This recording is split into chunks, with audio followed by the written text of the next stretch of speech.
കാസർഗോഡ് വാർത്തകൾ. കാസർഗോഡ് വാർത്ത.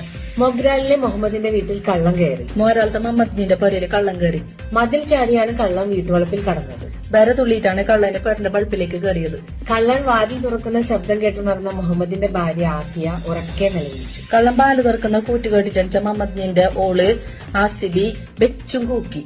നിലവിളി കേട്ട് മുൻവശത്തു കൂടി കയറിയ കള്ളൻ അടുക്കളവാതിലൂടെ ഇറങ്ങിയോടി. കൂക്കുന്ന കേട്ടിട്ടാകുമ്പോ കൊട്ടിൽപ്പറത്തിലെ കയറിയ കള്ളന് കുച്ചിൽപ്പുറത്തിലെ കിഞ്ഞിട്ട് പാഞ്ഞു. ഓടുന്ന സമയത്ത് അടുക്കളപ്പുറത്തുണ്ടായിരുന്ന ചളിയും പായലും ചവിട്ടി കള്ളം വഴുതി. പായുമ്പോ കുച്ചിൽപ്പുറത്തിലെ കുറെ ചീച്ചലും പാമ്പാഞ്ചും പിടിച്ചിട്ടുണ്ടായിരുന്നു. ആടെ ചവിട്ടിയിട്ട് കള്ളന് ചാറിയിട്ട് പോണു. അനക്കം കെട്ടെത്തിയ അയൽക്കാർ കള്ളനെ പിടിച്ച് പോലീസിൽ ഏൽപ്പിച്ചു. അജനെ കേട്ടിട്ട് വന്ന നരക്കാര് കള്ളനെ പിടിച്ചിട്ട് പോലീസിന് കൊടുത്തു. ഇനി ജീവനുണ്ടെങ്കിൽ മോഷണം ചെയ്യില്ലെന്ന് കള്ളൻ സ്റ്റേഷനിൽ വെച്ച് സത്യം ചെയ്തു. ഇനി ചേച്ചിട്ടുണ്ടെങ്കിൽ കക്കാൻ പോയാലെന്ന് കള്ളൻ സത്യം പിടിച്ചിട്ട് ചെല്ലി. ചെർക്കളയിലെ അബ്ദുൾ ഖാദറിന്റെ മകൻ യൂസഫ് അന്തരിച്ചു. ചെറുക്കലത്തെ കായിച്ചാന്റെ